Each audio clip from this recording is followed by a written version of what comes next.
Hello everyone, this is me Jannatul Maothwe and welcome to my China vlog part 3.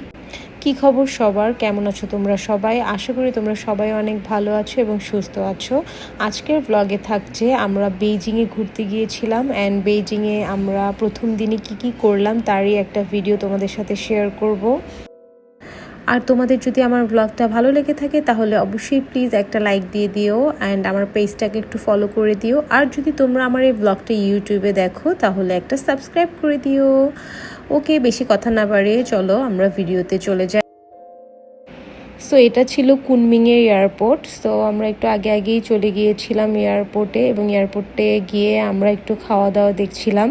তো আমরা দুইটা জায়গা থেকে খাওয়া অর্ডার করি। ম্যাকডোনাল্ডস থেকে আমরা ফিশ বার্গার অর্ডার করেছিলাম, ফ্রেঞ্চ ফ্রাইজ অ্যান্ড কোক অর্ডার করেছি। অ্যান্ড এই রেস্টুরেন্টটা থেকে আমরা একটা মজার খাওয়া অর্ডার করেছিলাম। এটা ছিল শ্রিম্প স্যালাড বোল ছিল অ্যান্ড খুবই মজা ছিল। ওরা সাথে একটা কি বলে গ্রেভির মতন দিয়েছিল আর সাথে সয়া সস ছিল। গ্রেভি বলতে এটা একটা সস টাইপের ছিল, বাট খাওয়াটা খুবই ফ্রেশ ছিল, আমার কাছে খুবই মজা লাগছে। অ্যান্ড ম্যাকডোনাল্ডসের ফিশ বার্গারের থেকেও আমার কাছে এটা খুব ভালো লাগছে। আমার এবং আমার হাজব্যান্ডের দুজনের কাছে অনেক ভালো লাগছে খাওয়াটা। লুকসটাও যেরকম সুন্দর, খেতেও অনেক বেশি মজা ছিল। তো আমরা এখানে খাওয়া দাওয়া করলাম অ্যান্ড দেন খাওয়া দাওয়া করার পরে আমরা এয়ারপোর্টটা একটু ঘুরে দেখলাম।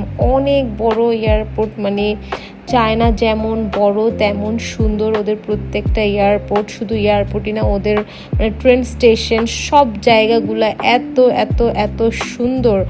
তো তারপরে আমরা পুরা এয়ারপোর্টটা অনেকক্ষণ ঘোরাঘুরি করলাম অ্যান্ড দেন ঘোরাঘুরি করে আমরা আমাদের যেখানে আমাদের গেটে চলে যাই এবং গেটের ওখানে গিয়ে দেখি লম্বা লাইন। আমরা তো কেয়ার করো, ওই লম্বা লাইনে গিয়ে অনেকক্ষণ ওয়েট করতেছিলাম। তারপরে আমরা আমাদের প্লেনে উঠে যাই।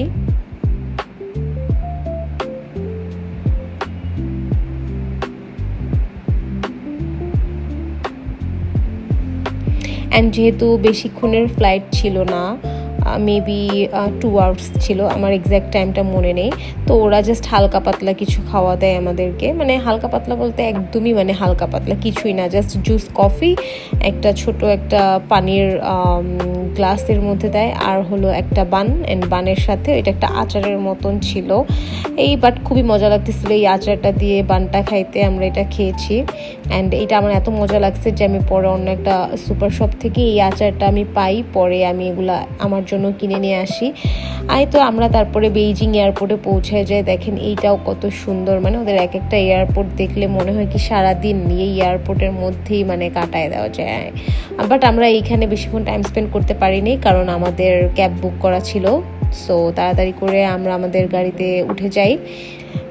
আর আমাদের যেতে যেতে রাত হয়ে যায় এবং আমাদের হোটেলটা ছিল বেইজিংয়ের একদম মেইন শহরের দিকে।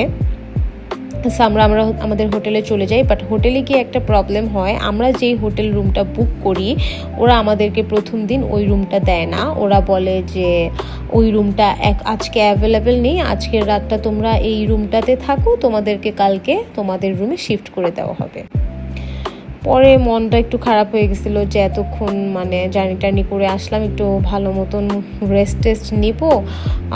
রুমের কথা কি বলতেছে যে আমাদের ওই রুমটা না, আর ওরা তো ইংলিশ বোঝেও না, কিভাবে কথা বলে, অনেক ওদের সাথে কথা বলাটা অনেক কষ্টদায়ক। যাই হোক, তারপরে দেখলাম রুমটা আসলে ভালোই কিন্তু সাইজে অনেক ছোট, আমরা আমাদের ব্যাগগুলা ঠিক মতন ওপেন করতে পারছিলাম না। আর সব থেকে মজার কথা হলো আমরা যেখানে আমাদের হোটেলটা যে বুক করেছি এই হোটেলটা হলো প্রত্যেকটা রুমই ওদের ডুপ্লেক্স, নিচে হলো সিটিং এরিয়া, ওয়াশরুম অ্যান্ড উপরে হলো তোমাদের বেডরুম।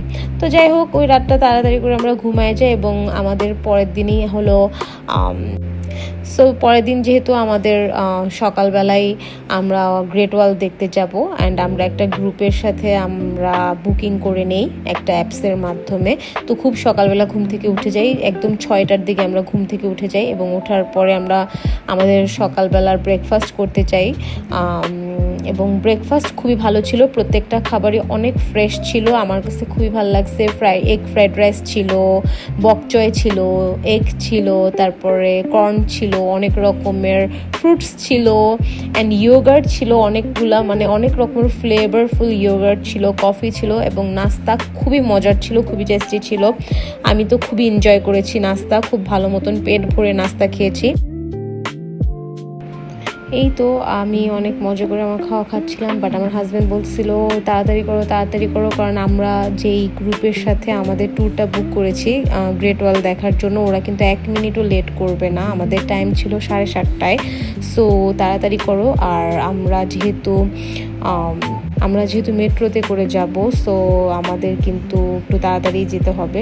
তো আমি আবার তাড়াতাড়ি করে খাচ্ছিলাম। এই তো খাওয়াগুলো খুব মজা ছিল। আর এই জুসটা এত বেশি মজা ছিল, কিউই জুস ছিল এটা। আর এই যে দেখো আমাদের হোটেলের লবিটা, রাত্রবেলা তো দেখাতে পারিনি, এটা হলো দিনের বেলার ভিউ, পুরো স্পেস থিমে এই লবিটা করা এবং খুবই সুন্দর। অ্যান্ড এখানেও তোমার একটা সেকশন আছে যে তুমি তোমার ইচ্ছা মতন কফি বানায় এখানে বসে বসে যতবার ইচ্ছা অতবার খেতে পারবা। যাই হোক, আমরা ওদেরকে যাওয়ার সময় বলে যাচ্ছিলাম যে আমাদের লাগেজগুলো আমাদের নতুন রুমে শিফট করে দিও, আমরা যে রুমটায় আসলে বুক করেছিলাম। তারপর ওরা বলতে হ্যাঁ ওকে ঠিক আছে, তোমরা চিন্তা করো না, তোমরা ঘুরে আসতে আসতে আমরা তোমাদের রুম রেডি হয়ে যাবে এবং তোমাদের লাগেজগুলো আমরা ওখানে দিয়ে দেবো। যাই হোক, আমরা যে গ্রুপের সাথে গিয়েছিলাম ওরা ফুল একটা বাস বুক করে নিয়েছিল, এই বাসে করেই আমরা গ্রেট ওয়ালে যাচ্ছিলাম। অ্যান্ড যেতে যেতে আমরা মানে অনেক কিছু জানতে পারি এই গ্রেট ওয়াল সম্পর্কে, মানে কেন হয়, কিভাবে হয়, এটার মানে কারণ কি, অ্যান্ড চায়না সম্পর্কে অনেক কিছু জানতে পারি। এবং আরেকটা ইন্টারেস্টিং জিনিস, ওইখানে গাইড ছিল আমাদের সাথে, ওই মেয়েটা যেটার হাতে একটা পতাকা, ওই মেয়েটা বলতেছিল যে আমরা যেদিন আসছি মানে বেইজিংয়ে, ওই দিন নাকি ডোনাল্ড ট্রাম্পও আসছে।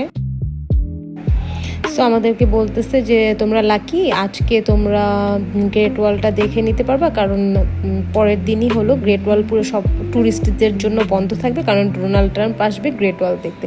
তো আমি আবার দেখি উপর থেকে হেলিকপ্টার যাচ্ছে, আমি আবার আমার হাজব্যান্ডকে বলতেছে ওই যে দেখো ডোনাল্ড ট্রাম্প চলে আসছে মনে হয় কি যেন বলে গ্রেট ওয়াল দেখার জন্য। যাই হোক, এই তো মজা করতে করতে যাচ্ছিলাম, বাট ও মাই গড, কুনমিংয়ে যেমনই ঠান্ডা ছিল বেইজিংয়ে তেমনই গরম।